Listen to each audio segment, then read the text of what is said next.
नमस्कार, आप देख रहे हैं द ऑटो 9 शो, जहां पर हम बात करते हैं कार्स एंड बाइक्स की, देते हैं आपको न्यूज़, व्यूज़ एंड रिव्यूज़।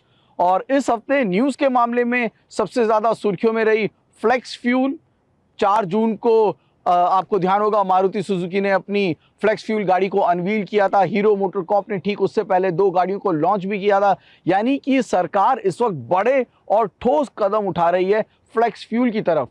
कोशिश ये है कि साल के अंत तक E85 कंप्लायंट 500 फ्यूल स्टेशन बनाए जा सके और 2030 तक ये संख्या को 5000 तक ले जाया जा सके।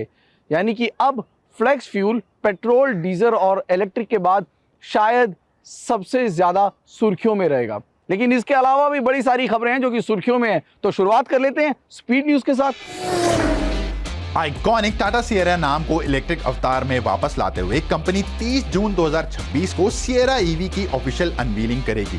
500 किलोमीटर तक की range, premium triple screen cabin, ADAS और AWD ऑप्शन भी मिल सकता है। होंडा ने CB750 हॉर्नेट और XL 750 ट्रांसएल्प के नए E-क्लच वर्जन लॉन्च कर दिए हैं। न्यू राइडर्स के लिए बाइक चलाना अब पहले से ज्यादा आसान। हालांकि दोनों बाइक्स में इंजन और मैकेनिकल सेटअप में कोई बदलाव नहीं किया गया है।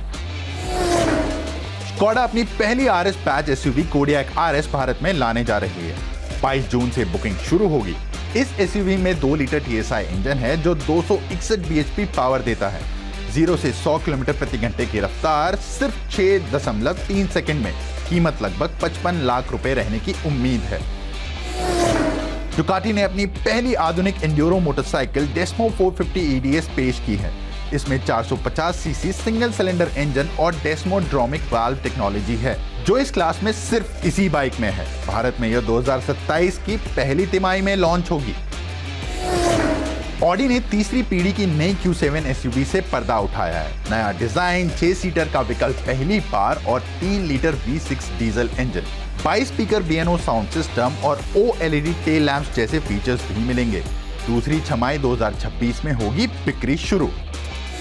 स्पॉटलाइट, ये हमारा वो सेगमेंट है जहां पर हम आपके लिए वो रोचक चीज लेके आते हैं जो कि इस हफ्ते सबसे ज्यादा सुर्खियों में रही। और इस हफ्ते सुर्खियों में रही एक टेक्नोलॉजी, एक हाइब्रिड टेक्नोलॉजी जो कि BYD जल्द बाजार में लेकर आने वाला है। नाम दिया है DMI। क्या है ये पूरा मामला, तफसील से समझते हैं।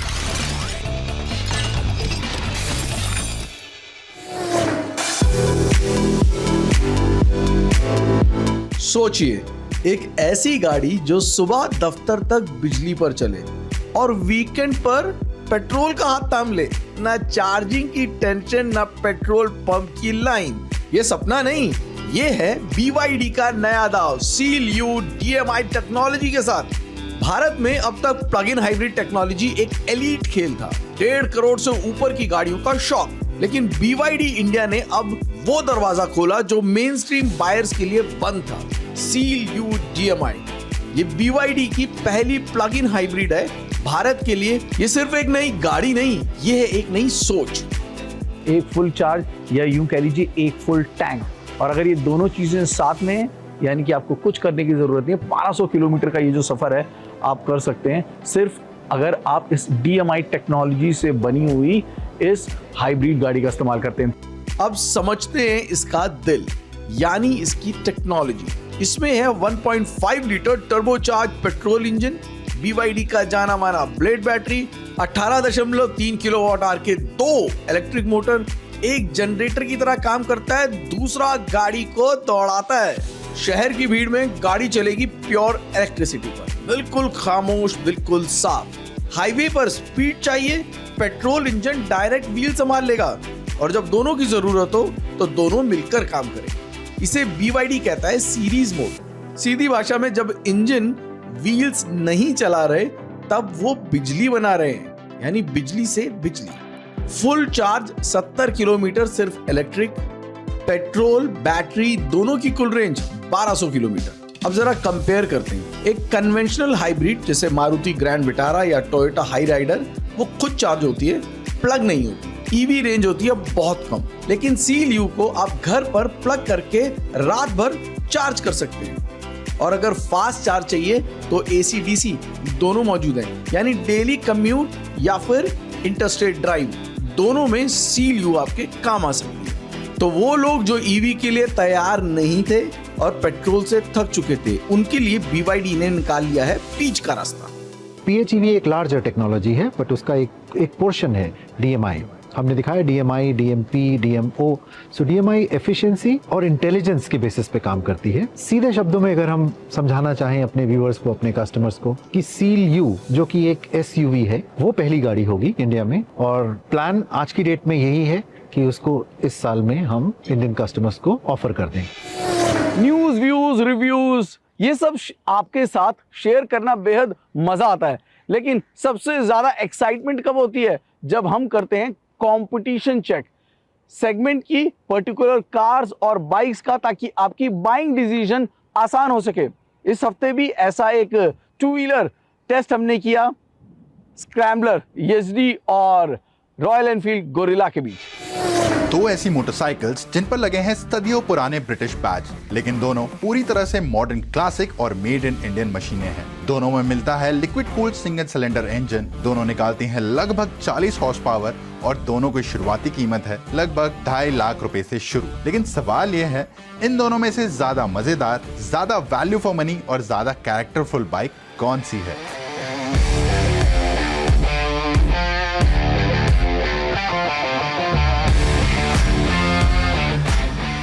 तो सबसे पहले बात कर लेते हैं स्क्रैम्बलर 400X के डिजाइन की। क्लीन रेट्रो मॉडर्न डिजाइन और fit and finish is top notch.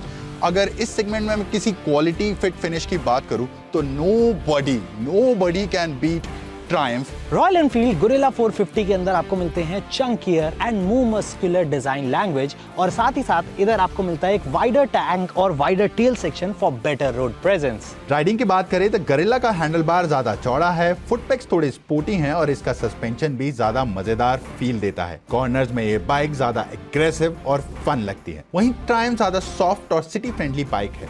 इसका क्लच हल्का है, इंजन ज्यादा स्मूथ है और ट्रैफिक में चलाना आसान है। नई स्क्रैम्बलर पहले से ज्यादा रिफाइंड, स्मूथ और फ्यूल एफिशिएंट महसूस होती है। रॉयल एनफील्ड गोरिल्ला 450 बिल्कुल अलग पर्सनालिटी लेकर आती है। इसका 450 सीसी शेरपा इंजन इसकी सबसे बड़ी ताकत है, जो स्ट्रॉन्ग पावर डिलीवरी और तेज एक्सेलरेशन देता है। रॉयल एनफील्ड ने इसमें lower handle bar, committed riding position और रोड बायस टायर जैसे बदलाव किए हैं, जिससे ये पहले से ज्यादा स्पोर्टी और इंगेजिंग महसूस होती है। हाईवे पर ट्रायम्फ थोड़ा ज्यादा रिफाइंड महसूस होती है। वहीं गोरिल्ला में 100 के बाद वाइब्रेशंस आने लगती हैं, लेकिन गोरिल्ला का शेरपा 450 इंजन ज्यादा कैरेक्टरफुल और एक्साइटिंग लगता है। खासकर 3000 आरपीएम के बाद इसका पंच काफी मजेदार है। फीचर्स की बात करें तो ट्रायम्फ में USD फोक्स ट्रैक्शन कंट्रोल और इमोबिलाइजर मिलता है। वहीं गोरिल्ला में राइडिंग मोड्स, TFT डिस्प्ले का ऑप्शन मिलता है। तो यहाँ पर कोई भी क्लियर विनर नहीं है, ये सब डिपेंड करता है आपकी राइडिंग प्रेफरेंसेस पर। स्क्रैम्बलर 400X में आपको मिलता है एक स्मूथ और रिफाइंड इंजन, तो अगर मैं क्वालिटी की बात करूं तो इससे ऊपर की कोई चीज ही नहीं बनी। गोरिल्ला 450 है one of the most fun to ride motorcycles in this segment. साथ ही साथ इधर आपको मिलता है सेगमेंट का बेस्ट सस्पेंशन सिस्टम, जो कि बहुत अच्छे तरीके से ट्यून हो रखा है। अगर आपको चाहिए रिफाइंड, प्रीमियम और डेली फ्रेंडली मोटरसाइकिल तो स्पीड 400 ज्यादा समझदारी वाला ऑप्शन है। लेकिन अगर आपको चाहिए ज्यादा कैरेक्टर, ज्यादा फन और ज्यादा रोड प्रेजेंस तो गोरिल्ला 450 दिल जीत सकती है। कॉम्पैक्ट SUV वो सेगमेंट जहां पर 14% की दर से ग्रोथ देखी जा रही है और 14 लाख से ज्यादा यूनिट उस सेगमेंट में बिकती हैं। जिस गाड़ी ने शुरुआत करी थी वो गाड़ी 2022 में चली गई और 26 में दोबारा लौट के आई। क्या वापसी पे वो गाड़ी कुछ कर सकती है? मैं बात कर रहा हूं रेनॉ डस्टर की। आप सही समझें, क्या रेनॉ डस्टर में अब वो चीजें मौजूद हैं जो कि उसको इस सेगमेंट में बचाए रख सके या लोगों की बाइंग कंसिडरेशन में लेकर आ सके? ये समझने के लिए जतिन ने रेनॉ की नई टेक्नोलॉजी या यूं कहिए नए इंजन को परखा। इंडिया में SUVs की डिमांड लगातार तेजी से बढ़ रही है और उसी डिमांड को देखते हुए रेनॉ ने अर्ली दिस ईयर लॉन्च करी थी अपनी न्यू जनरेशन डस्टर। हम इसका 1.3 लीटर टर्बो पेट्रोल वर्जन चला चुके हैं। इस वाली में स्पेशल ये है कि इसके अंदर आपको मिलता है 1 लीटर का टर्बो पेट्रोल इंजन, जो कि 1.3 से काफी सस्ता भी है।